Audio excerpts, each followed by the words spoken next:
মাতাল ইনসানু ইনকাতা আনহু আমালুহু ইল্লা মিন সালাসাতিন ইল্লা মিন সাদাকাতিন জারিয়াতিন আও ইলমিন ইউনতাফাউ বিহি আও ওয়ালাদিন সালিহিন ইয়াদউ লাহু আও কামা ক্বালা আলাইহিস সালাতু ওয়াত তাসলিম। সম্মানীয় আজকের সবার নির্বাচিত সভাপতি সাহেব, মুআজ্জাজ উলামায়ে কেরাম, বিভিন্ন বাড়ি থেকে গ্রাম থেকে আগত শ্রদ্ধেয় দিন দরদি আব্বাজান ও ভাইরা, পর্দার আড়ালের পর্দানশীল শ্রদ্ধেয় মা ও বোনেরা, যারা বয়োজ্যেষ্ঠ তাদের জানাই আন্তরিক শ্রদ্ধা, যারা সমবয়স্ক তাদের জানাই আন্তরিক ভালোবাসা, আর যারা বয়কনিষ্ঠ তাদের জানায় স্নেহাশীষ দোয়া ও আশীর্বাদ। আল্লাহ পাকের লাখ লাখ শুকরিয়া, মহান আল্লাহ তাবারক তাআলা আমাদের বড় ভালোবেসে তার মনোনীত মাহফিল তথা তাফসীর কোরআনের মাহফিল, এই মাহফিলে বসে হাদিস ও কোরআনের কিছু কথা বলা ও শোনার তৌফিক দান করেছেন। সেই মহান আল্লাহর দরবারে আমরা শতকোটি প্রশংসা করি, সকলে বলি আলহামদুলিল্লাহ। আলহামদুলিল্লাহ। তারপরে সাইয়্যিদানা জনাবে মুহাম্মদুর রাসূলুল্লাহ সাল্লাল্লাহু আলাইহি ওয়াসাল্লামের উপর হাজার হাজার দরুদ ও শান্তি ধারা বর্ষিত হোক, সকলে বলি আল্লাহুম্মা আমিন। আল্লাহুম্মা আমিন। বুজুর্গদস্ত সবাই একবার দরুদ শরীফটা পড়ে নি। আল্লাহুম্মা সাল্লি আলা মুহাম্মদ ওয়া আলা আলি মুহাম্মদ কামা সাল্লাইতা আলা ইব্রাহিম ওয়া আলা আলি ইব্রাহিম ইন্নাকা হামিদুম মাজিদ। আল্লাহুম্মা বারিক আলা মুহাম্মদ ওয়া আলা আলি মুহাম্মদ কামা বারাকতা আলা ইব্রাহিম ওয়া আলা আলি ইব্রাহিম ইন্নাকা হামিদুম মাজিদ। আল্লাহ নবী সাল্লাল্লাহু আলাইহি ওয়াসাল্লাম পবিত্র জবানে বলেছেন, মান সাল্লা আলাইয়া ওয়াহিদাতান সাল্লাল্লাহু আলাইহি আশরা। যদি কোনো ব্যক্তি আমার উপরে একবার দরুদ পড়ে, আল্লাহ তার উপরে 10টি রহমত নাযিল করে। বলি সুবহানাল্লাহ। ওয়া হুত্তাত আনহু আশরু খাতিয়াত। আল্লাহর নবী বলেন, যদি কোনো ব্যক্তি আমার উপরে একবার দরুদ পড়ে, আল্লাহ তাবারক তাআলা তার 10টা গুনাহ maaf করে দেয়। বলি সুবহানাল্লাহ। আল্লাহর নবী বলেন, ওয়া রুফিয়াত লাহু আশরু দারাজাতি। আর যদি কোনো ব্যক্তি একবার আমার উপরে দরুদ পড়ে, আল্লাহ তাবারক তাআলা তার 10টা মান সম্মান মর্যাদা বাড়িয়ে দেয়। বলি সুবহানাল্লাহ। এক হাদিসে আল্লাহর নবী সাল্লাল্লাহু আলাইহি ওয়াসাল্লাম বলেছেন, ইন্না আওলান নাসি বিয়াউমিল কিয়ামাতি আকসারুহুম আলাইয়া সালাত। কিয়ামতের মাঠে সবথেকে নিকটে এবং কাছাকাছি থাকবে সেই ব্যক্তি আমার কাছে থাকবে যে ব্যক্তি যত বেশি আমার নামে দরুদ পড়বে। বলি সুবহানাল্লাহ। আল্লাহর নবী সাল্লাল্লাহু আলাইহি ওয়াসাল্লাম এক হাদিসে বলেছেন, মান সাল্লা আলাইয়া ইনদা কবরি সামিতুহু। যদি কোনো ব্যক্তি আমার কবরের কাছে এসে সালাম আর দরুদ পড়ে, আমি শুনি। ওয়া মান সাল্লা আলাইয়া নাইয়া নুবলিগতুহু। আর যে ব্যক্তি দূর দারাজ থেকে আমার উপরে দরুদ পড়ে, লক্ষ লক্ষ ফেরেশতা নিযুক্ত করা আছে।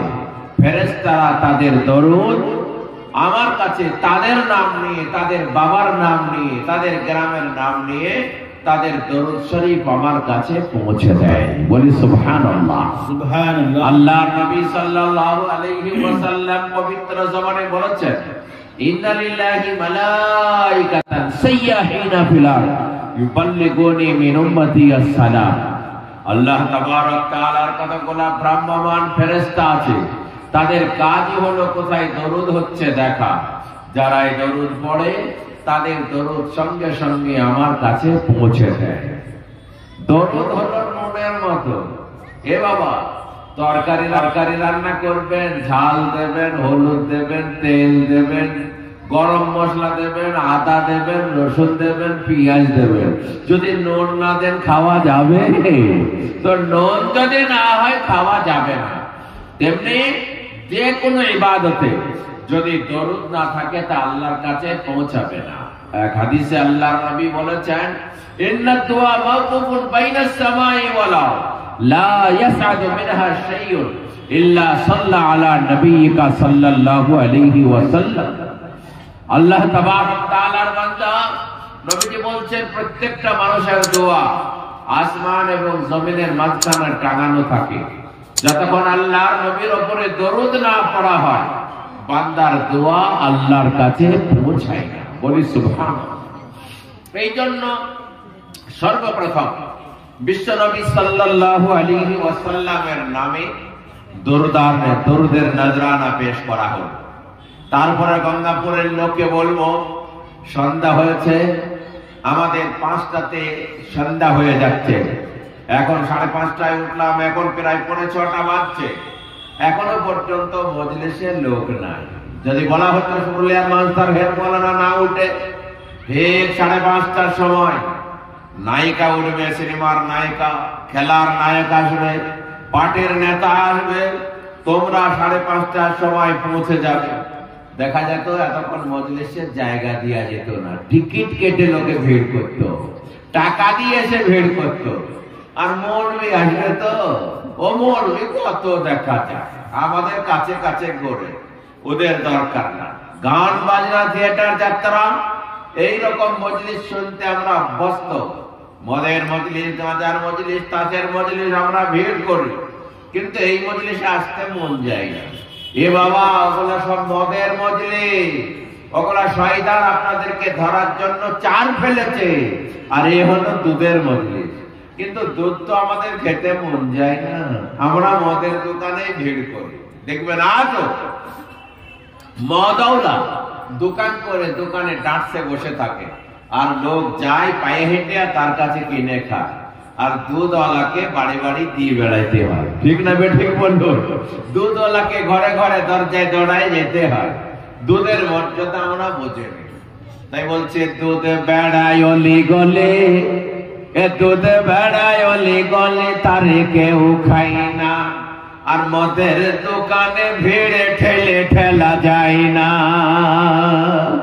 দুধ অলিতে গলিতে বেড়াচ্ছে, খাওয়ার লোক নাই। দুধ খেলে মাথা ভালো থাকবে, হৃৎপিণ্ড ভালো থাকবে, কিডনি ভালো থাকবে, আপনার শরীর ভালো থাকবে, কেউ খাবে না। মদ খেলে মাথা খারাপ, মস্তিষ্ক খারাপ, লিভার খারাপ, গুর্দা খারাপ, ব্রেন খারাপ, বিবিকে মা বলবে, মাকে বিবি বলবে, সেইখানেই সব ভিড় করে। ঠিক না বে ঠিক বললো? আমরা দুধের মর্যাদা বুঝলাম না, দুধের মান দিতে শিখলাম না। তাই গঙ্গাপুরের লোককে বলবো, এখান থেকে মাইকের আওয়াজ যাচ্ছে, অথচ এই জায়গাতে লোক নাই। বাজারে, ঘাটে, অন্যান্য জায়গায় আমরা ভিড় করি, আর এই জায়গাতে লোক নাই। এ বাবা, বাজার ঘাট, গান বাজনা, থিয়েটার, যাত্রা, মদের মজলিস, এগুলা শয়তানে আপনাকে ধরার জন্য চার ফেলেছে। দেখবেন যেখানে ওই ছিপে করে মাছ ধরে, লোকে প্রথমে চার দেয় পুকুরে, প্রথমে চার দিয়েছে, আর হাজার হাজার মাছ লটাপটি করে খাচ্ছে। একটা মাছ দিয়ে বললো, বড় মাছ, চার খাবি, খা, যেন নাস্তা খাইবি। বলো নাস্তা মানে? বলো যারা চার দিয়েছে এরা দুপই জন্তু, এরপরে কুমিরের না হয় কেঁচুর নাস্তা পাঠাবে। যদি সেই নাস্তা খাস বাবা, তোর যে কি হাল হবে। বলো কি হবে? বলো বড় বিপদ হবে। বলো তাই নাকি? বলা বলে সেই নাস্তার ভিতরে ওই ওটা কুমির নাই কেঁচু থাকবে, তার ভিতরে বংশী থাকবে। বলে তারপরে ওই যেমন তো নাস্তায় মুখ দেবে, আর তেমনি ওপরে নল থাকবে, ডুবে যাবে। বলে তারপরে আর এক টান দেবে, আর তোর মুখের ভিতর দিয়ে বংশী ঢুকে তোকে ডাঙায় তুলে ফেলবে। বলে তারপরে বলে তোর মতো কতজনাকে ধরবে আর ঝুড়িতে রাখবে। বলে তারপরে ওর মাকে না হয়, বিবিকে না হয়, বোনকে যেয়ে দেবে। বলে তারপরে তোর এই লালাযুক্ত গায়ে ছাই মাখাবে। বলে তারপরে তোর আঁশ তুলবে, কানকো ছাড়াবে। বলে বাবারে। বলে তারপরে তোর ভড়ি ফাঁসাবে।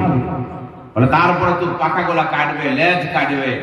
বলে তারপরে হলুদ নুন দিয়ে ভালো করে মাখি তেলে ভাজবে। বলে তারপরে ওদের 32খানা দাঁত আছে, ভাতের পাশে নিয়ে ওই 32খানা দাঁতের মাঝখানে রেখে দিয়ে তোর কাঁটা চোখেও চিবিয়ে খাবে। বলে তাই নাকি? বলে হ্যাঁ। বলে তারপরে তোকে পায়খানা করে ছাড়বে। যদি বাঁচতে চাস, এ চার খাসনি, পালিয়েছে। একজন এসে বললো কি বলছে গো, বলে এই বলছে, তো খুব বিরাট বিপদের কথা। আরেকজন বলছে বড় বড় লেকচার করছে, এ খাবে না, ও খাবে না, ও দেখবে না, ও দেখবে না, মদ খাবে না, দুধ খাবে। তোমাদের মতো অত আমরা পরেজগার হতে পারবো না, আমরা জানি কি খেতে হবে না খেতে হবে, তোমাকে ওয়াজ করতে হবে না, যাও। ভারী একবার বড় বড় লেকচার করছে। বলে বাবা যেটা জানতাম সেটা করলাম, যদি না মানে পরে ভুগবে। সত্যি চারের পরে নাস্তা চলে এসছে, কুমির আর কেঁচু। ও কাদা খাওয়া পাঠি ভর ভর করে আপনার কোমরের বাস আসছে আর কেঁচুর বাস আসছে, থাকতে পারে? আর নল ডুবে গেছে আর খ্যাত করে টান দিচ্ছে, আর টানের ডাঙায় তুলেছে। আর ডাঙায় ওঠার পরে লটাপটি করে আর বলে বাবা একবার ছেড়ে দাও। ওই যে মা মুরব্বী আমাকে মানা করেছিল, তো তার শুধু পা ধরবো, তার শুধু হাত ধরবো, আর তার কথা মেনে চলবো। জীবনে আর কোনোদিন চার খাবো না, নাস্তার কাছে যাব না, একবার ছেড়ে দাও। লটাপটি করে আর একজনকে ধরে রেখে দিয়েছে। দুইজনাই লটপট করে আর বলে আরে তুমি কেন রে, আমি বিপদে পড়েছি বুঝতে পারলে না? ও তখন বলছে আমি তো মনে করছি তুমি বোধহয় নাস্তা খেয়ে আরাম করছো, তুমি যে ধরা পড়ে গেছো তাকে জানে। বলে দুইজনাই লটপট করে আর লেজ লড়াই, ছেড়ে দাও, আর নাস্তা খাবো না, আর চার খাবো না, আর জীবনে মুরব্বীর কথা অমান্য করবো না। যতই লটাফটি করে আর ছাড়বে, বলবে তাজা জিনিস চান ছাড়তে দেরি হচ্ছে। বলে তারপর কি হয় দেখ, সত্যি আঁশ তোলা হলো, পাখা কাটা হলো, ভুঁড়ি পাজানো হলো, ভাজা হলো, খাওয়া হলো, যা বললো সব হলো। তেমনি আল্লাহ বলেন ওয়ালাউ তারা ইয়াযবুকিফু আলান নারি ফাকালু ইয়া লাইতানা নুরাদ্দু ওয়ালা নুকাযযিবু বিআয়াতি রাব্বিনা ওয়া নাকুনা মিনাল মুমিনিন। আজ বলা হয় বাবা তোরা সুদ খাস নে, মদ খাস নে, ব্যভিচার করিস নে, এগুলা শয়তান চার দিয়েছে, হাটে বাজারে করিস নে, মস্তানি করিস নে, খবরদার খারাপ জায়গায় যাস নি, তোদেরকে ধরবে। আমরা বলে এটা খাবো না, ওটা খাবো না, দেখবো না, কি করব?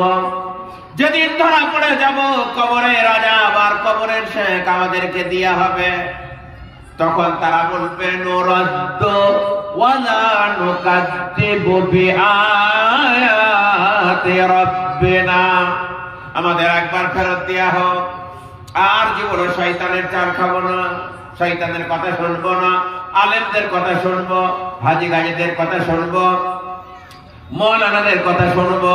ওয়া নাকুনা মিনাল মুমিনিন, পাকা ঈমানদার মুমিন আল্লাহওয়ালা পরেজগার হয়ে আসবো। আল্লাহ বলবেন বাল বাদালাহুম মা কানু ইউখফুনা মিন ক্বাবলু ওয়ালাউ রুদ্দু লা'আদু লিমা নুহু আনহু ওয়া ইন্নাহুম লাকাযিবুন। আর যদি তোমাদের ফেরত দেয়া হয়, তোমরা সেই অপরাধ করবে যে অপরাধ আগে করেছো, আসলে তোমরা মিথ্যা, এ বিপদ তোমাদের হবে। ভালো করে বুঝিয়ে বলা হয়েছিল, যেমন আমরা মাছকে ছাড়ে নাই, আমাদেরকে আর কোনোদিন ছাড়া হবে না। একজনে বলবো বুজুর্গ দোস্ত, এখনো সময় আছে। ও গঙ্গাপুরের লোক, আসুন হাদিস ও কোরআনের মজলিস আপনাদের এই পাড়ায় এই গ্রামে বারবার হয় না, হয়তো বছরে একবার হয়। এই সুযোগ আর পাবেন না। বড় বড় বক্তা আলেম ওলামা এখানে এসেছে, আপনাদেরকে ওয়াজ শোনাবে, নসিহত শোনাবে, আর আপনারা আরাম করে বসে আছেন, টাকা দিয়েছেন, পয়সা দিয়েছেন, এত বড় জালসা দিয়েছেন, আরাম করে বসে আছেন। আসুন বুজুর্গ দোস্ত, এখানে ঈমান তৈরি হবে, ঈমানের কথা হবে, আমলের কথা হবে। ঈমান যদি না থাকে, আমল যদি না থাকে, আমাদের কোনো মূল্য নাই। ঠিক না ঠিক বলুন? আমাদের কোনো দাম নাই। ঈমান আল্লাহ যা বলেছেন, আল্লাহর রাসূল যা বলেছেন, সেগুলা বিশ্বাস করার নাম হলো ঈমান। ঈমানদার যদি না থাকে পৃথিবী থাকবে? বলুন। ঈমানদার হলো বর। ঈমানদার কি বললাম বাবা? বর। আর বেঈমান, সারা পৃথিবীর বেঈমানরা হলো বরযাত্রী। এ বাবা, বর না থাকলে বরযাত্রীদের কোনো দাম থাকে না। আপনার মেয়ের বিয়ে জুড়েছে, 150 বরযাত্রী লিখেছে, এসে খাবারের লাইনে বসে পড়েছে। আপনি বললেন তোমরা কারা গো? বললো আমরা সবাই বরযাত্রী গো। বলে বর কই গো? তো বরযাত্রীরা বলছে বর বললো আমার শ্বশুর মেলা খাবার জোগাড় করেছে, খেয়ে আসো গা, আর আমার শ্বশুরকে বলো বলে আসো গা, আমি বিয়ে করবো না। এইরকম বরযাত্রীদের খেতে দেবে তো? আরে যার জন্য এত আয়োজন সেই নাই, বলে সে বলেছে বিয়ে করবো না। বলে তোরা উঠ, তোরা খেতে এসেছিস, কুকুরকে খেতে দেবো সেও ভালো, তোদের মতো অযোগ্যকে খেতে দেবো না। একজন বর না থাকার কারণে 150 বরযাত্রীর কোনো মূল্য নাই। তেমনি আল্লাহর নবী বলেন লা তাকুমুস সাআ হাত্তা লা ইউকালা ফিল আরদি আল্লাহ আল্লাহ। কতক্ষণ পর্যন্ত কিয়ামত হবে না, যতক্ষণ পর্যন্ত একজন মুমিন, একজন ঈমানদার আল্লাহ আল্লাহ আল্লাহ আল্লাহ বললা দুনিয়াতে থাকবে, ততক্ষণ কিয়ামত হবে না। যতদিন একজন আল্লাহ আল্লাহ থাকবে না, ঈমানদার থাকবে না, বর নাই, বরযাত্রীদের দাম নাই, গোটা পৃথিবী আল্লাহ উল্টে দেবেন। মোদি বলুন, যোগী বলুন, অমিত শাহ বলুন, আর মমতা খালা বলুন, আর যারাই বলুন, এরা ঈমানদারের বরকতে বেঁচে আছে। সুবহানাল্লাহ বলুন। ঈমানদার যদি না থাকবে, পৃথিবীতে থাকবে না। কোথাকার নেতৃত্ব তোমরা দেবে বলো? কোন দেশের নেত্রী আর নেতা হবে বলো? ঈমানদারের বরকতে পৃথিবী আছে, তার বরকতে তোমরা খেতে পাও, পড়তে পাও, বেঁচে আছো। বুজুর্গ দোস্ত, ঈমানদার যদি না থাকে তোমার আমার কোনো মূল্য নাই। এই জন্য বলবো বুজুর্গ দোস্ত, ঈমান তৈরি করো। আল্লাহর নবী সাল্লাল্লাহু আলাইহি ওয়াসাল্লাম পবিত্র জবানে বলে দিয়েছেন আল ঈমানু বিজুম ওয়া সাবউনা শুআবা। ঈমান কিয়ামতের মাঠে একটা মোটা লোক হাজির করা হবে, দেখা যাবে তার মাছির পরের সমান ওজন নাই। সবাই বলবে এত মোটা লোকের ওজন নাই কেন গো? এত মোটা লোক পাল্লায় চাপানো হলো, ওজন নাই। আল্লাহ বলবেন ফালা নুকিমু লাহু ইয়াউমাল কিয়ামাতি ওয়াজনা। যাদের ঈমান নাই, আমল নাই, কিয়ামতের মাঠে তাদের কোনো ওয়েট হবে না। সেখানে গোশতের ওজন হবে না, হাড়ের ওজন হবে না, রক্তের ওজন হবে না, ঈমান আমলের ওজন হবে। ঈমান আমল না থাকলে আপনার আমার কোনো মূল্য নাই। আল্লাহর নবী সাল্লাল্লাহু আলাইহি ওয়াসাল্লাম সাহাবাদেরকে বললেন তোমরা কি বলতে পারো কাদের ঈমান ভালো? সাহাবারা বললেন ইয়া রাসূলুল্লাহ, ইয়া হাবিবাল্লাহ, ফেরেশতাদের ঈমান ভালো। আল্লাহর নবী বললেন পাগল নাকি? ফেরেশতাদের ঈমান ভালো না হওয়ার কি আছে? তারাই আল্লাহকে দেখে, জান্নাত দেখে, জাহান্নাম দেখে, আর তারা কবরের আযাব দেখে, নবীদেরকে দেখে, নবীদের উপরে কোরআন নাজিল হওয়া, ওহী নাজিল হওয়া দেখে। তখন সাহাবারা বললেন তাহলে নবীদের ঈমান সব থেকে ভালো। আল্লাহর নবী বললেন নবীদের ঈমান ভালো না হওয়ার কি আছে? নবীরা আল্লাহর সঙ্গে কথা কয়, জান্নাত দর্শন হয়, জাহান্নাম দর্শন হয়, ফেরেশতারা তারা তাদের কাছে যাতায়াত করে, আল্লাহর বাণী তাদের উপরে নাজিল হয়। সাহাবারা বললেন তাহলে হুজুর আমাদের ঈমান ভালো। নবীজি বললেন তোমাদের ঈমান ভালো হওয়ার না হওয়ার কি আছে? তোমরা আমি নবীকে দেখো, আমার উপরে কোরআন নাজিল হওয়া দেখো, ফেরেশতাদের যাতায়াত এই অনুভব করো, আমার মুজিজা দেখো, তোমাদের ঈমান ভালো না হওয়ার কি আছে? সাহাবারা বললেন ইয়া রাসূলুল্লাহ, ইয়া হাবিবাল্লাহ, তাহলে পারলুম না, আপনি বলুন কাদের ঈমান ভালো? আল্লাহর নবী বললেন তাদের ঈমান ভালো যারা আমি দুনিয়া থেকে চলে যাওয়ার পর 100 বছর, 150 বছর, 200 বছর, 500 বছর, 1000 বছর, 1500 বছর পরে আসবে। তারাই আল্লাহকে দেখবে না, জান্নাত জাহান্নাম দেখবে না, কবরের আযাব দেখবে না, তারা হাসরের আযাব দেখবে না, নবী দেখবে না, ফেরেশতা দেখবে না, কিছুই দেখবে না। শুধু আলেমদের কথা শুনে তারা সব বিশ্বাস করবে, জান্নাত বিশ্বাস করবে, জাহান্নাম বিশ্বাস করবে, আল্লাহ আল্লাহর রাসূলকে মেনে নেবে। আমি নবী বলে গেলাম তাদের ঈমান বড় ভালো। সুবহানাল্লাহ বলুন, সুবহানাল্লাহ। আমরা তো কিছুই দেখি না বাবা, আমরা শুধু আলেমদের কথার উপর বিশ্বাস করে জান্নাত মেনে নেই, জাহান্নাম মেনে নেই, রাসূল মেনে নেই, নবী মেনে নেই। ঠিক না? ঠিক বলবো। বিশ্ব নবী সাল্লাল্লাহু আলাইহি ওয়াসাল্লাম বললেন যারা না দেখে মানে তাদের ঈমান বড় ভালো। যারা বলবে দেখবো তারপরে মানবো, তাদের ঈমান আল্লাহ নেবে না। আল্লাহ বলেছেন আল্লাযীনা ইউমিনুনা বিল গায়ব, মুমিন তো তারা যারা না দেখে মানে, গায়বের উপরে বিশ্বাস করে। যারা বলবে দেখবো তারপরে মানবো, তাদের ঈমান আল্লাহ নেবে না। অনেক জিনিস এমন আছে না দেখে বিশ্বাস করতে হয়। এই যে কারেন্টের তার রে বাবা, এই কারেন্টের তার প্লাস্টিকের ভিতরে মরণ আছে, দেখা যাচ্ছে, কিন্তু আমাদেরকে মানতে হয়, দেখা যাক আর না যাক। খবর আছে ওই প্লাস্টিকের ভিতরে যে জিনিস আছে তামা, ওতে হাত দিলেই তো পটল তুলবে। এটা আমরা মানে না, মানে না। কেউ যদি বলে না এখানে ছুরিও নাই, বন্দুকও নাই, গুলিও নাই, চাকুও নাই, বিষও নাই, আমরা মানছি না, মানবো না, তা কেমন ফুটানে একবার আয়তনে হাত দেন, তাহলে আমরা মানি। এই যে মানুষের সুগার আছে, কারো 150, কারো 200, কারো 500, কারো 700 সুগার মানে চিনি। চিনি কি দেখা যায়? কেউ বলেছে যে রে বাবা আমার শরীরে 700 গ্রাম সুগার হয়েছে, তোরা 50 গ্রাম চিনি বের করে নিয়ে যে চা করে খাওয়া যায়, দেখাতে পারে? অথচ মানতে হয়। তবে আল্লাহ তাবারক তাআলার বান্দা, আল্লাহ যে অনুভব করা যায়, দেখা যায় না। আল্লাহ বলেন লা তুযিকুল আবসার ওয়া হুয়া ইউদরিকুল আবসার ওয়া হুয়াল লাতীফুল খবীর। তোমার চক্ষু আমারে বরদাস্ত করতে পারে না, আমি সবার বরদাস্ত করতে পারি। আমি বড় সূক্ষ্ম, আমাকে তোমরা দেখতে চাও না। সাইয়্যিদানা হযরত মুসা আলাইহিস সালাতু ওয়াস সালাম আল্লাহ তাবারক তাআলাকে দেখতে চেয়েছিলেন। আল্লাহ বলেন ফালাম্মা জাআ মূসা লিমিকাতিনা ওয়া কাল্লামাহু রাব্বুহু ক্বালা রাব্বি আরিনি আনজুর ইলাইক। হযরত মূসা আলাইহিস সালাতু ওয়াস সালাম আল্লাহর সঙ্গে তুর পাহাড়ে কথা বললেন। বলতে বলতে বললেন রব্বি আরিনি আনজুর ইলাইক, ওগো আল্লাহ তুমি আমাদের একবার দেখা দাও, তোমাকে একবার দেখতে চাই। আল্লাহ বললেন ক্বালা লান তারানি, তোমাদের চক্ষু আমারে বরদাস্ত করতে পারবে না, আমাকে দেখতে চাইও না। দুনিয়ার চোখে আল্লাহকে দেখা সম্ভব নয়।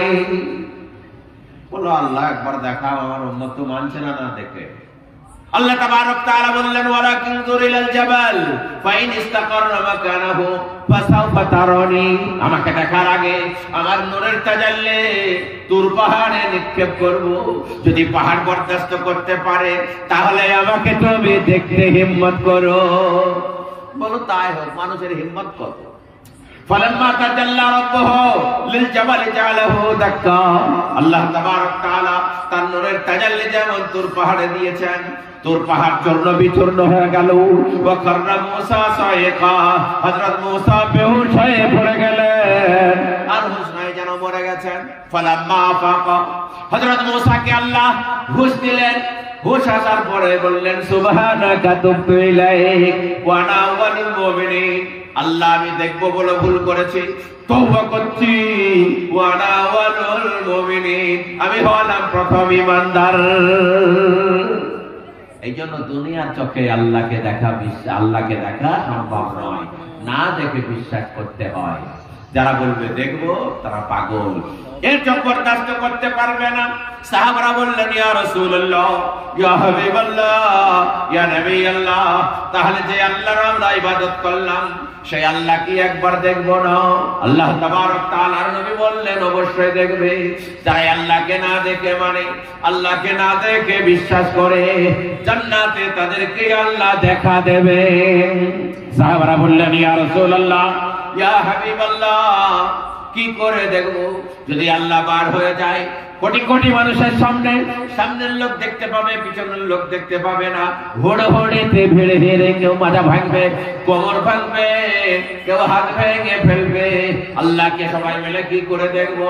আল্লাহর নবী বললেন ইন্নাকুম সাতারাউনা রাব্বাকুম কামা তারাউনাল কামারা ফি লাইলাতিল বদর লা তুযাম্মুনা বিহি, তোমরা যেমন পূর্ণিমার রাত্রিতে আকাশের চাঁদ দেখতে কষ্ট হয় না, তেমনি আল্লাহকে দেখবে তোমাদের কোনো কষ্ট হবে না। সুবহানাল্লাহ বলুন।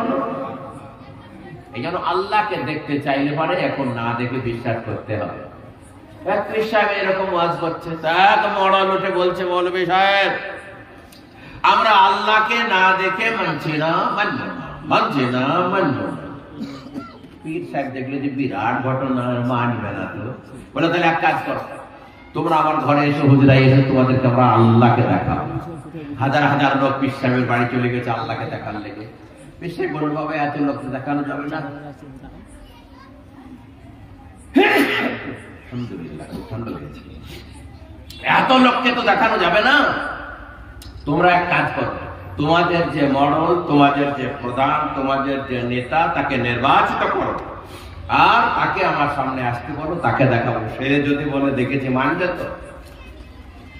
তো বললো হ্যাঁ তাহলে হবে।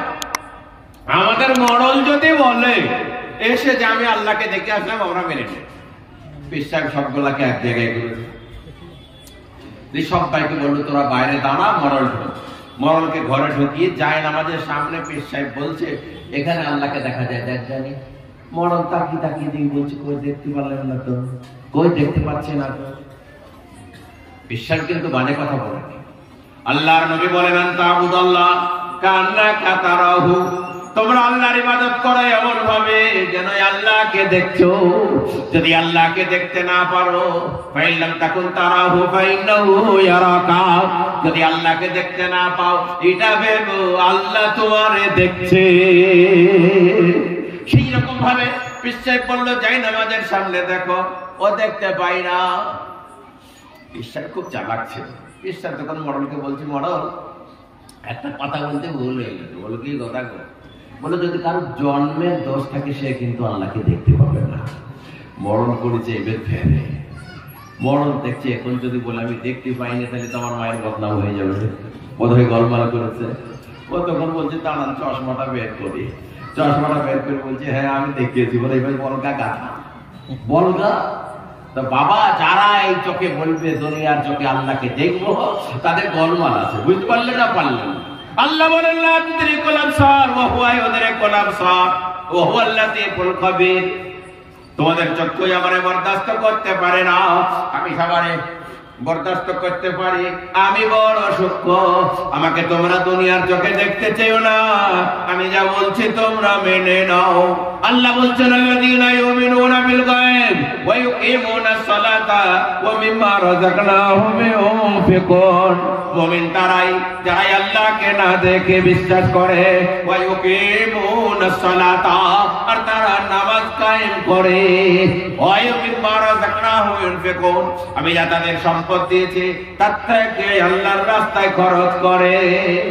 তাই ঈমান মানে হলো বুঝে আসুক আর না আসুক, মাথায় ধরুক আর না ধরুক, আল্লাহ যা বলেছেন বিশ্বাস করা, আল্লাহ যা বলবেন মেনে নেওয়া, আল্লাহর রাসূল যা বলবেন মেনে নেওয়া, এর নাম হলো ঈমান। কেউ যদি বলে মাথায় ধরছেন আমি মানব না, তার মানে তার ঈমান গেল। তোমার মাথায় ধরুক আর না ধরুক, অত বড় মাথা তোমার না হতেও পারে, অত বড় বিবেক তোমার না থাকতেও পারে, তোমার বুঝে আসুক আর না আসুক, আল্লাহ বলেছেন মেনে নেওয়ার নাম হলো ঈমান। এ বাবা হযরত মুসার নাম শুনেছেন না শোনেন নেই? আল্লাহ তাবারক তাআলা বলেন وَإِذْ نَجَّيْنَاكُمْ مِنْ آلِ فِرْعَوْنَ يَسُومُونَكُمْ سُوءَ الْعَذَابِ يُذَبِّحُونَ أَبْنَاءَكُمْ وَيَسْتَحْيُونَ نِسَاءَكُمْ وَفِي ذَلِكُمْ بَلَاءٌ مِنْ رَبِّكُمْ عَظِيمٌ। ফিরআউন খোদাই দাবি করল, বলেন আস্তাগফিরুল্লাহ। মানুষ কোনদিন খোদা হতে পারে? এবার আস্তাগফিরুল্লাহ। মানুষের তো কোনো মূল্যই নাই, দামই নাই। আল্লাহ মানুষকে আশরাফুল মাখলুকাত করেছে, দামি করেছে তাই, কিন্তু হিসাব করে দেখলে মানুষের সেরকম কোনো দাম নাই। একজন ফকির ট্রেনে ভিক্ষা করতে চলে যাচ্ছে ট্রেনে, তা একজন ভদ্রলোকের গায়ে গা ঠেকেছে। ভদ্রলোক বলছেন আমার গায়ে গা ঠেকালি কেন? আমাকে চিনিস, আমাকে চিনিস, আমাকে চিনিস, বারবার বলেই যাচ্ছে। ফকির সে ভিক করলো, তার তো ব্রেন আছে। সে বললো সাহেব আপনার দাগ নম্বর, খতিয়ান নম্বর সব জানি, আপনাকে চেনে কেন? বলবেন আমাকে, আমাকে ঘেঁষা দিলে, আমাকে ধাক্কা দিলে। বলে শোনেন, আপনি হিন্দু হবেন নাই মুসলমান হবেন, আপনার ভিত এমন জিনিস দিয়ে গড়া যা মানুষের শরীর থেকে বার হয়ে গোসল না হলে পাক না হয়, পাক হয় না। এটা হলো আপনার ভিত, গোসল না হলে পাক হয় না। আর 2 নম্বর, আপনি হিন্দু নাহি মুসলমান, শ্মশানে যাবেন নাই কবরে যাবেন, আপনার শরীরে ঝকঝকে শরীরটা পোকায় ভালো করে খাবে, জুত করে। আর আপনার মাঝখানটা বলবো, প্রথম বললাম শেষ বললাম, আর মাঝখানটা হলো আপনি একটা পায়খানা বোয়ানো, গু বোয়ানো মনীষ। আপনার পেট চিনলে 1.5 কেজি গু বার হবে, এত ফুটানি কেন? আপনি কে? আমি কে? আমি কে? কেন আপনাকে আমি চিনি যে আপনি একটা পায়খানা বানানো বলি? আমাদের পেট চিনলে 1.5 কেজি পায়খানা, আমাদের কোনো দাম আছে বাবা? আল্লাহ বলেছেন লাকাদ খলাকনাল ইনসানা ফি আহসানি তাকওয়িম, আমি মানুষকে সম্মানিত করে তৈরি করেছি, দামি করে তৈরি করেছি। যদি সম্মানের অধিকারী হয়, আল্লাহ বিল্লাহ করে, আল্লাহকে মানে, তার সম্মান থাকবে, ইজ্জত থাকবে। আর যদি আল্লাহকে না মানে, সুম্মা রাদাদনাহু আসফালা সাফিলিন, সবথেকে নিকৃষ্ট জায়গাটা মানুষের জন্যই রেখেছি। জাহান্নামে ওই গরু যাবে না, ছাগল যাবে না, উট যাবে না, শুয়ার যাবে না, কুত্তা যাবে না, এই মানুষই যাবে। এই জন্য বেশি ফুটানি করে লাভ নাই, বুজুর্গতস্ত বেশি অহংকার করলে হবে না। ফিরাউন বলে আমি খোদা, আমি বড় আল্লাহ, রাব্বুকুমুল আলা, আমি হলাম খোদা। আল্লাহকে ছোট্ট সূরায় তার পরিচয় দিয়েছে। আল্লাহ বলছেন নবী বলে দাও কুল হুয়াল্লাহু আহাদ আল্লাহুস সামাদ লাম ইয়ালিদ ওয়া লাম ইউলাদ ওয়া লাম ইয়াকুল লাহু কুফুওয়ান আহাদ।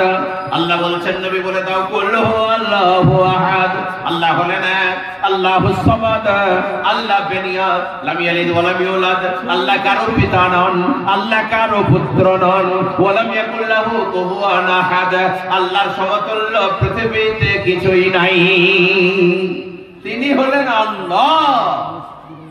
এইজন্য আমরা সবাই এই সূরাটা একবার বলেন, কুল হুয়াল্লাহু আহাদ, বলেন কুল হুয়াল্লাহু আহাদ আল্লাহুস সামাদ লাম ইয়ালিদ ওয়া লাম ইউলাদ ওয়া লাম ইয়াকুল লাহু কুফুওয়ান আহাদ। আল্লাহর গুণ বয়ান করা আছে, আল্লাহর ইতিহাস এখানে লেখা আছে। এ পড়লে লাভ কি? একবার পড়লে 10 পারা কোরআন পড়লে যত নাকি তত নাকি আল্লাহ আপনাকে দান করবেন। আর যদি 3 বার পড়েন, গোটা কোরআন খতম করলে যত নাকি তত নাকি আল্লাহ দান করবেন। আর যদি বাগিয়ে 10 বার পড়তে পারেন, জান্নাতে আপনার জন্য একটা বাংলো তৈরি হবে। ডিএমের যেমন বাংলো থাকে, দুনিয়ার বাংলো, আপনার কাঠের তৈরি, ইটের তৈরি, পাথরের তৈরি, সোনা চাঁদি তৈরি একটা বাংলো প্রাসাদ জান্নাতে তৈরি হবে। যদি কোনো ব্যক্তি সূরা ইখলাস কুল হুসিরাটা বাগিয়ে 10 বার পড়তে পারে, সুবহানাল্লাহ। কেন? এটা আল্লাহ তাবারক তাআলার সিফাত বয়ান করা আছে, গুণাবলী বয়ান করা আছে, এই জন্য এত এর মূল্য। তিনি হলেন আল্লাহ, আল্লাহুস সামাদ, আল্লাহ বেনিয়াদ, আল্লাহ পায়খানা করেন না, খান না। আল্লাহ তাবারক তাআলা বেনিয়াদ, কারো মুখাপেক্ষী নন। আল্লাহ বাদ দিয়ে আমরা সবাই মুখাপেক্ষী, ঠিক না বেঠিক? যেমন আমি মুখাপেক্ষী, শ্রোতা না থাকলে বক্তার কার খেল শেষ, আবার বক্তা না থাকলে শ্রোতাদের খেল শেষ। ইমাম না থাকলে মসজিদের মুসল্লিদের নামাজ হয় না, আবার মুসল্লি না থাকলে ইমামের চাকরিও থাকে না, মাস্টার না থাকলে ছাত্রদের পড়া হয় না, আবার ছাত্র স্কুলে না থাকলে মাস্টারদের চাকরিও থাকে না, ডাক্তার না থাকলে রোগীদের মরণ, আবার রোগী না থাকলে ডাক্তারদের ধান্দা পানিও হয় না। এক অপরের উপরে নির্ভর করে চলে, কেবল আল্লাহ কার উপরে নির্ভর নয়। আল্লাহুস সামাদ, তিনি হলেন আল্লাহ, তিনি হলেন আল্লাহ। আমাদের আল্লাহ তিনি। ফিরাউন খায় পায়খানা ফিরে ঘামে, সে বলছে আমি আল্লাহ। এই আল্লাহকে, এই নকল খোদাকে আল্লাহ একটা স্বপ্ন দেখিয়ে দিলেন। স্বপ্ন কি দেখলো ফিরাউন?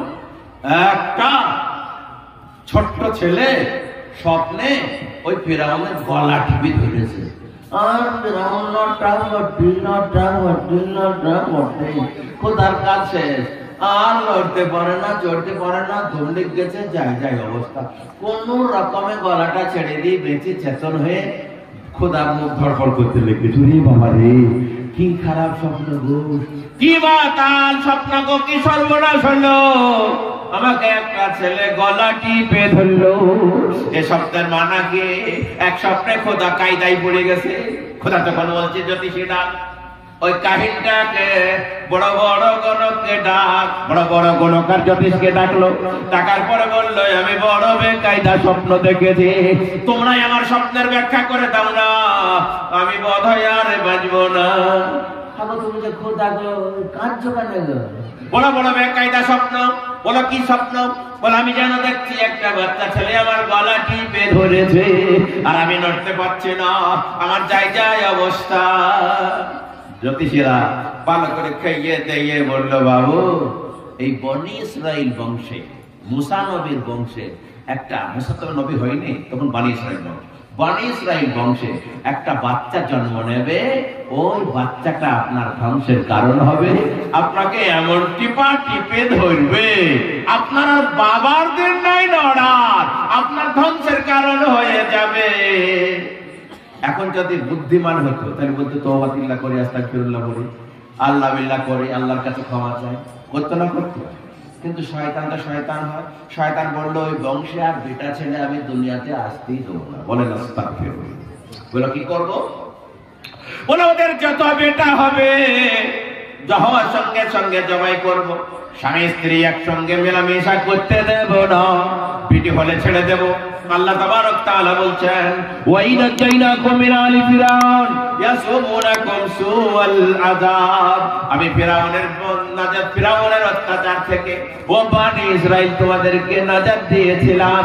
ইয়াসুমুনাকুম সুআল আযাব, যারা তোমাদের উপরে অত্যাচার করছিল, ইউযাববিহুনা আবনাকুম ওয়া ইস্তাহিয়ুনা নিসাকুম, তোমাদের বাচ্চাদের পুত্র সন্তানদের হত্যা করছিল আর তোমাদের মেয়েদের ছেড়ে দিচ্ছিল। ওয়া ফি যালিকুম বালাউম মির রাব্বিকুম আযীম, এটা ছিল তোমাদের বড় আজমাইশ আর ইমতিহান। সুতরাং আইবি, ডিআইবি, সিআইডি নিযুক্ত করলো। এই বনি ইসরাইল লোকরা সহজে স্বামী স্ত্রী এক জায়গায় যাবে না, আর যদি বাই চান্স যায় তাদের পেট টিপে দেখো, যেদিন সন্তান হবে, পুত্র সন্তান হলে মা বাবার সামনে আমার নির্দেশ, আমার খোদার নির্দেশ, তাড়াতাড়ি জবাই করে দাও। আর যদি মেয়ে হয় ছেড়ে দাও। এই হুকুম চালিয়ে দিল। বলেন আস্তাগফিরুল্লাহ। বুজুর্গদস্ত এইভাবে বাচ্চা জন্ম নিলে সঙ্গে সঙ্গে মা বাবার সামনে জবাই করতে লাগলো। মেয়ে জন্ম হলে ছেড়ে দিল। আল্লাহ যদি কাউকে পাঠাবো বলে, ও ফিরাউনের বাবার ক্ষমতা আছে তাকে ঠেকানো? ক্ষমতা আছে? আর আল্লাহ যদি বলে ঠেকাবো, ফিরাউনের বাবার ক্ষমতায় আনতে পারবে না। আল্লাহ বললেন, তুই যতই চেষ্টা কর, আমি আমার বান্দাকে পাঠাবো, তোর গলা টিপবে।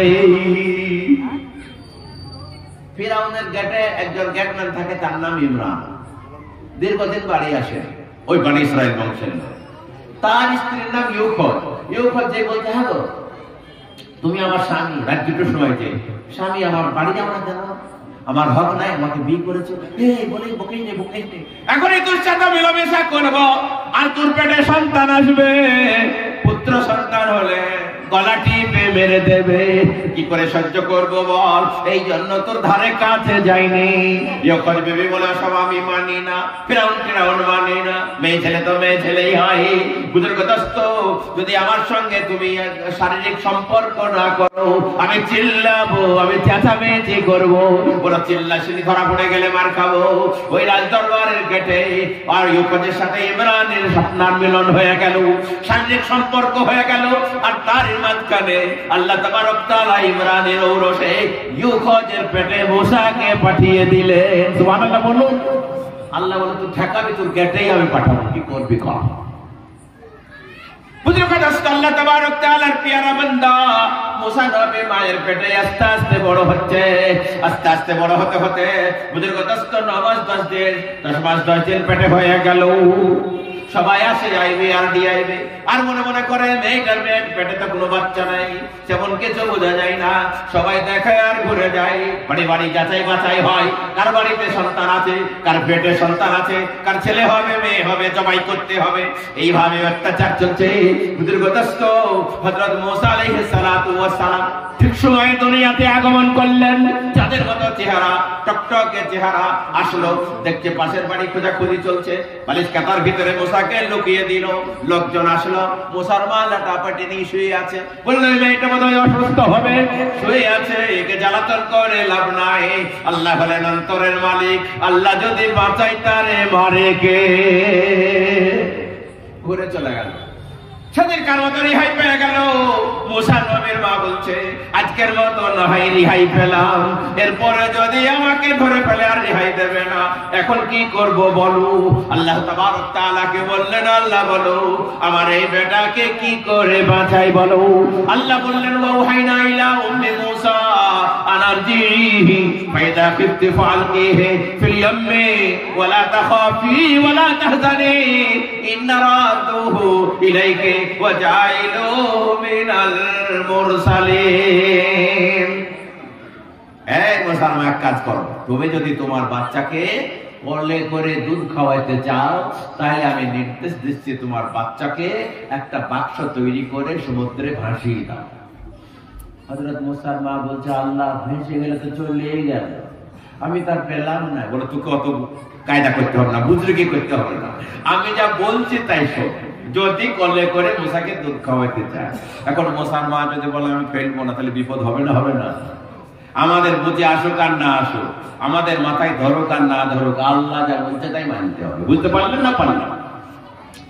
হযরত মুসা বললেন, তাই তো ওগো আল্লাহ, তোমার হুকুম মাথার উপরে, আমি তাই করব, তুমি যা বলেছো। চুপ করে ভাইকে ডাকলো, ভাইকে ডেকে বলল, ভাই একটা কথা বলবো, তুমি যেন কাউকে বলো না। সত্য কথা ভাইকে বলার উপায় নাই, কেন?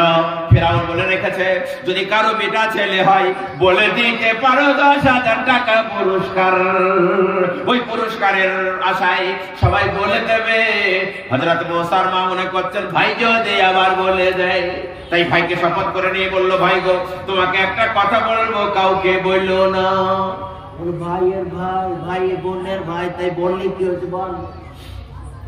বলো, আল্লাহ এই দেখো চাঁদের মতো ফুটফুটে একটা সুন্দর তোমার ভাগিনে দিয়েছে, তুমি তো ছোটর মিস্ত্রি, কাঠ মিস্ত্রি, আমাকে একটা বাক্স তৈরি করে দাও। কি অত্যাচার ফেরাউনের! এই বাক্সের মধ্যে ভরে মুসাকে আমি ওই সাগরে ভাসিয়ে দেবো, চলে যাবে যেখানে যায়, যাকে আমার দেখে লাভ নাই, চোখের সামনে তো জবাই হবে না। দয়া করে ভাই একটা তোর নৌকা তৈরি করে দে, ওই একটা বাক্স তৈরি করে দে ভাই। বলে ঠিক আছে, আমি আসছি। ও বেরিয়ে যেয়ে ভাইয়ের নিয়ত খারাপ হয়ে গেছে। হাই রে ভাই, ভাই বাইর হয়ে যায়, মনে মনে করছে আমার এই ভাগিনী হয়েছে, কেউ না কেউ বলে দেবে 10,000 টাকা বাগাবে, তার মানে টাকাটা আমিই নেই। হাই রে ভাই, টাকাটা আমিই নেই, পরকে কেন দেব? তাড়াতাড়ি করে ভালো করে গোসল করে খেয়ে বসে তাল লাগিয়ে এইবার আস্তে আস্তে ফিরাউনের দরবারে গেছে, বলে দেবে 10,000 নেবে। বুঝলে যথেষ্ট ফিরাউনের দরবারে গেছে, গেটম্যানকে বললো, আমি বাচ্চার সাথে কথা বলতে চাই। বলে, বাচ্চা তো সবাইকে কথা বলে না। বলে, আমার মন চাইছে কথা বলবো। ও মনে করছে বাচ্চাকে খুশি করবো, আমার ভাগ্নি হয়েছে, ডবল পুরস্কার দিতেও পারে। ও তাড়াতাড়ি কোন রকমের অর্ডার নিয়ে ফিরাউনের একদম রাজ দরবারে, ফিরাউন সিংহাসনে বসে আছে, সেইখানে চলে গেছে। যে চুপ করে দাঁড়িয়ে আছে, আর কথা বলে না। জীবের মালিক কে? বলুন, আল্লাহ। আল্লাহ আমাদের এই জীবকে কথা বলাচ্ছে, তাই বলছি। আল্লাহ যদি আটকে দিয়ে বলতে পারবো? ফিরাউন বলছে, গাধা, কি হলো বল? কথা বলে না, কি হলো বল? জীবকে আল্লাহ তাবারক তাআলা আটকে দিয়েছে। মুসা নবীর মামুর কাজ সারা আর কথা বলতে পারে না। অনেকক্ষণ দাঁড়িয়ে দাঁড়িয়ে বলে, ভাই ফালতু দাঁড়িয়ে আছিস, যা বলবি বল। অতক্ষণ বলছি বলার জন্য গাধা কোথাকার। বলে, আর কি মারছিস রাজ দরবারে? এই বাঁদরকে ধর, তোরে গলায় ধাক্কা দে, তোরে গলায় ধাক্কা দিয়ে তাড়িয়ে দিল বের ওখান থেকে।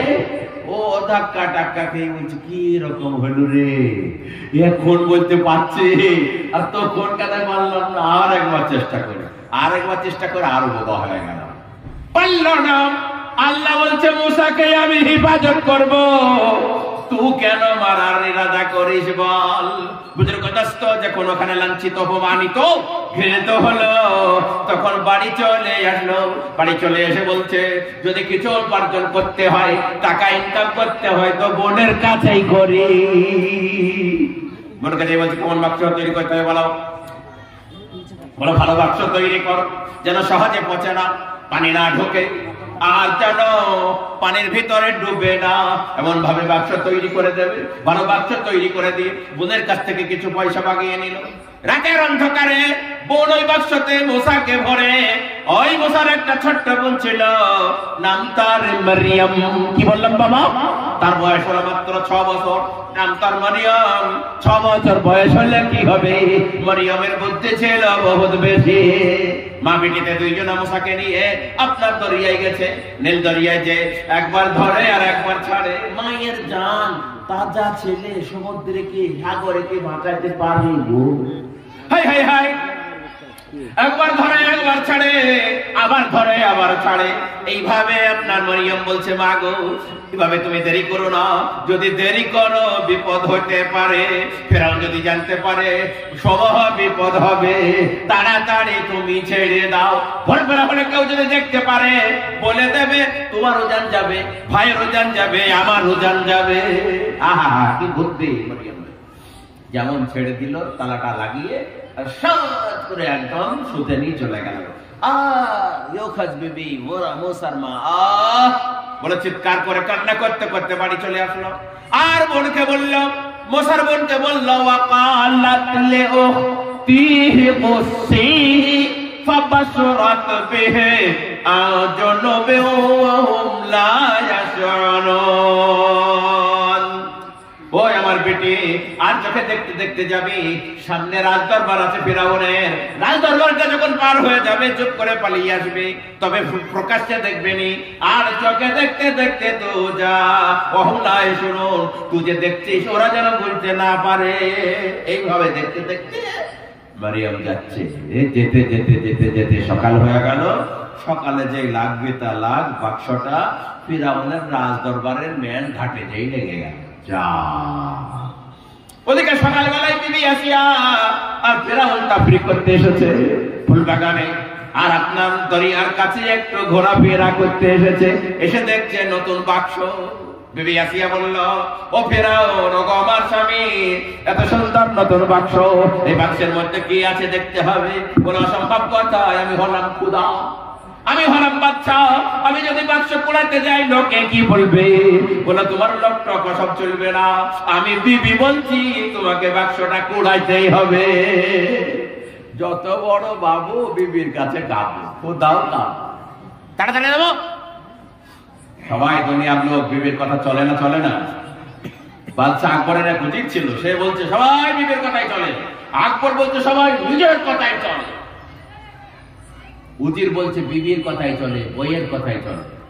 বাদশা আকবর রেগে যে বললো আজ প্রমাণ করবো, যদি প্রমাণে নিজের কথাই চলে তার তো জেল হবে, জরিমানা হবে, মার্ডার করে দিতে পারে। আর যদি বিবির কথাই চলে তাহলে তোর রেহাই আছে। এত বড় একটা বিশাল ময়দান, ময়দানের সামনে দিয়ে, ফিল্ডের সামনে দিয়ে মাঝখান দিয়ে দড়ি টাঙিয়ে দিল। বললো দেশের লোককে দাওয়াত দাও, সব বিরিয়ানি, জর্দা, কুফতা, কাবাব খাস। আর যারা যারা বিবির কথাই চলে দড়ির বাঁ দিকে এসে দাঁড়া, আর যারা নিজের কথাই চলে দড়ির ডান দিকে এসে দাঁড়া। সবাই খায় ভালো করে আর দড়ির বাঁ দিকে এসে দাঁড়িয়ে যায়, দড়ির বাঁ দিকে এসে দাঁড়িয়ে যায়, কেউ দাঁড়ায় না। আচ্ছা আকবর তাকিয়ে তাকিয়ে দেখছে বিকাল বেলায় একটা পাতলা লোক খেয়ে দেয়ে এই ডান দিকে ফাঁকাতে একটা লোক দাঁড়ায়।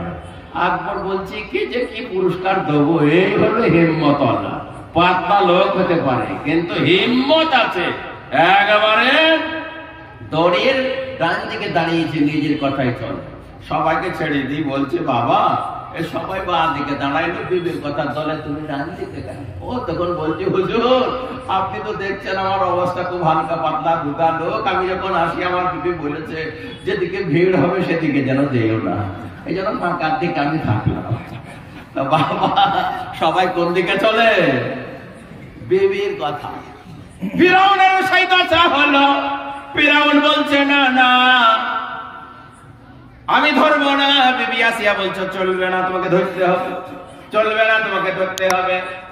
ফিরাউন নামলো, ধরতে গেল, না পাখাতে বাক্সটা ধরা দিল না, চলে গেল। আবার ধরতে গেল, আবার চলে গেল, আবার ধরতে গেল, আবার চলে গেল। 3 বার চেষ্টা করার পরে ফিরাউন ধরতে পারলো না। বিবি আসিয়া বলে তোমার লজ্জা লাগে না? খোদাই দাবি করো একটা বাক্স ধরতে পারো না, মাজাই ফাঁসা বেঁধে বিবি আসিয়া নামলো আর এই পবিত্র হাতে ধরা দিল আর ধরে তুললো। আর ধরে তুলে তাড়াতাড়ি করে তালাটা খুললো, তালাটা ভাঙলো। তালাটা খোলার পরে দেখছে চাঁদের মতো একজন ঝকঝকে সন্তান একটা ঝকঝকে সন্তান তার ভিতরে বসে আছে। ফিরাউন এবার খোদা সেজেছে, বলছে আমি খোদা, আমার চোখে ফাঁকি দিবে? এই দেখ ধরা পড়ে গেলি, আমার চোখে ফাঁকি কেউ দিতে পারে? তাড়াতাড়ি করে কলস থেকে অস্ত্র বের করে হাতে এইভাবে বাচ্চাটাকে নিয়ে মুসাকে নিয়ে কাটতে যাচ্ছে। আল্লাহ তাবারক তাআলার প্রিয় বান্দে বিবি আসিয়া বললেন, ওয়াকালাত ইমরাআতু ফিরআউন লা তাকতুলুহু আসা আইয়ানফানা আও নাত্তাখিযাহু ওয়ালাদা। ফিরআউনের স্ত্রী বলল, খবরদার একে কতল করবে না। বলে কি হবে? বলে খবরদার আমি বলছি কতল করবে না, একে আমি বাচ্চা বলে ঘোষণা দেব, আমার সন্তান বলে ঘোষণা দেব। আমাকে মা বলবে, তোমাকে বাপ বলবে, তোমাকে কোনোদিন বিপদে ফেলবে না। আরে দাঁড়িয়ে গেল, আসাইয়ান ফানা, আশা করছি আমাদের উপকার হবে। আওলা তাকিযুহু ওয়ালাদা, একে আমরা বাচ্চা বানাবো। সুবহানাল্লাহ, সুবহানাল্লাহ। অন্তরের মালিক কে বলুন? আল্লাহ। আল্লাহ ফিরাউনের নাক ঢিল করে দিল। বলো তা করলে হয়, তাহলে এক কাজ কর, এই কাপড়ের ভিতরে বগলের ভিতরে ভর, চুপ করলি পালিয়ে যাবো। ফিরাউন বলছে চুপ করলি পালিয়ে যাবো। এইবার চুপ করে নিয়ে হযরত মুসাকে পালিয়ে গেল। সকালবেলায় রাজদরবার থেকে ঘোষণা হলো, খোদার বাচ্চা হয়েছে, ফিরাউনের বাচ্চা হয়েছে। তোমরা কারা আছো? ধাত্রী মাতা, দুধ পান করাও। যারা দুধ পান করাবে তাদের খাবার, তাদের ঘি, তাদের মাখন, তাদের কাপড় চোপড়, বাড়ি ঘর সব ফিরাউন ব্যবস্থা করে দেবে। তখন দাইমা দিয়ে বাচ্চা মানুষ করা হতো। এই ধাত্রী মাতা, দাইমানা সব লাইন দিয়ে এসেছে। আল্লাহ তাবারক তাআলা মুসাকে কানে কানে বললেন, ওয়া হারামনা আলাইহিল মারাজিআ মিন ক্বাবলু, আমি মুসার জন্য দুধকে হারাম করে দিলাম। আল্লাহ বললেন, মুসা রে, তোর মায়ের দুধ যদি খেতে চাস, খবরদার কারো স্তনে মুখ দেবে না। বাচ্চা ছেলেকে বলে দিয়েছে। কলেলে দাইমারা আর স্তনে লাগাতে চায়, এমনি করে মুখ ফিরিয়ে নেয়। আবার কলেলে এমনি করে মুখ ফিরিয়ে নেয়। কি পাল্টেছে রে, দুধ খায় না। 8টা বাজলো, 9টা বাজলো, 10টা বাজলো, 12টা 11টা বাজলো, দুধ খায় না। ফিরাউনের কাছে গেল, বলে দুধ খাবে না। ফিরাউন বলছে, হ্যাঁ কি রকম অযোগ্য সব দাইমা, দুধ খাইতে পারলো না, আমার বাচ্চাটাকে শেষ করে ফেলে দিল। জেনে রাখো, আর বাচ্চাকে যদি তোমরা দুধ পান না করাতে পারো, তোমাদের মাথা কারোর ঘাড়ে মাথা থাকবে না, কেটে ফেলে দেবো। শিগগিরই তাড়াতাড়ি করে আমার বাচ্চাকে দুধ খাওয়া, নাহলে কারোরই হয় না। এখন ফিরাউন বলেছে, দাইমারা ফেরে পড়ে গেছে। মরিয়ম সেখানে চুপ করে দাঁড়িয়েছিল, মজা দেখছিল। মরিয়ম তখন উঠলো, কচি বাচ্চা মরিয়ম, সে তখন বলল, ফাকালাত হাল আতুল্লুকুম আলা আহলি বাইতি ইয়াকফুলুনাহু লাকুম ওয়া হুম লাহু নাসিহান। আমাদের বাড়িতে একটা ধাত্রী মাতা আছে, সাংঘাতিক ধাত্রী মাতা। সেই ধাত্রী মাতা সব ছেলে দুধ খায়। ওটা তাড়াতাড়ি নিয়ে আয়, খেপে নিয়ে আয়, আমাদের মাথা গেল, তাড়াতাড়ি নিয়ে আয়, আমাদের মাথাটা বাঁচা। হযরত মরিয়ম ধরতে লাগলেন, ধরতে ধরতে ধরতে ধরতে গেলেন। মা বললেন, মরিয়ম খবর কি, তোর আসতে এত দেরি হলো কেন? বলো, গো আমার ভাই মুসা ফিরাউনের রাজদরবারে মেরে ফেলেছে নাকি? বলো, মারেনি, ধরেনি, কাটেনি, কিচ্ছু করেনি, আমার ভাইকে ছেলে হিসাবে ঘোষণা দিয়ে দিয়েছে। বলো, তাই নাকি? বলো, হ্যাঁ। বলো, তাহলে এখন খবর কি? বলো, কারো দুধ খাই না, তাড়াতাড়ি ধাত্রী পোশাক পরো, দাইমার পোশাক পরো, তাড়াতাড়ি চলো। দাইমার পোশাক পরে মুসার মা পাগলের মতো ছুটছে, ছুটতে ছুটতে ছুটতে রাজদরবারে গেল। মরিয়ম বলল, দেখেন এই দাইমাটা খুব ভালো, সব ছেলে এর দুধ খায়। মুসা মাকে পেয়ে লাভ মেরে কলে চড়েছে, কলে চড়ে chop chop chop chop chop chop chop chop chop chop chop করে করে দুধ খেতে লেগেছে। আরে সুবহানাল্লাহ, সবাই বলল, দণ্ডপাত, তুই এসে আমাদের জানটা বাঁচানি, না ফিরাউন আমাদের গলা কেটে এলো। ফিরাউনের কাছে খবর গেল। কি খবর? বলে, একটা ভালো মেয়ে এসছে, ওর দুধ পান করেছে। বলো, ওই মেয়েটাকে ডাকো। মেয়েটাকে ডাকলো, ডেকে বললো, শোনো, আমার বাচ্চা তোমার স্তনের দুধ খাবে, তুমি ভালো খাবার খাবে, তোমার কাছে ঘি যাবে, মাখন যাবে, কাপড় যাবে, বাসস্থান যাবে, খাবার যাবে, শস্য দানা যাবে, ভালো করে খাবে, আমার ছেলেটাকে দুধ পান করাবে, বিরাট তোমার পুরস্কার আছে। সুবহানাল্লাহ। আল্লাহ বলছেন, ফারাদাদনাহু ইলা উম্মিহি কাই তাকাররা আইনুহা, আমি আল্লাহ তাবারক তাআলা তার মায়ের কাছে ফিরিয়ে দিলাম যেন তার মায়ের চক্ষুটা ঠান্ডা হয়ে যায়। বলি সুবহানাল্লাহ। প্রথমে যদি আল্লাহর কথা না শুনতো তাহলে কি বিপদ হতো। ফেলে দিল, ছেলে পেলো, খাবার পেলো, মাখন পেলো, ঘি পেলো, কাপড় পেলো, বাসস্থান পেলো, সবকিছু ঘুরিয়ে পেলো। পেলো না পেলো না? এ হলো আল্লাহর কথা শোনার লাভ। বুঝতে পারলেন না পারলেন না? আর যদি কেউ বলে আমার বুঝে আসছে না, আমার মাথায় ধরছে না, আমি আল্লাহর কথা মানবো না, সে ফাঁসবে। ঠিক আছে, ঠিক বলুন।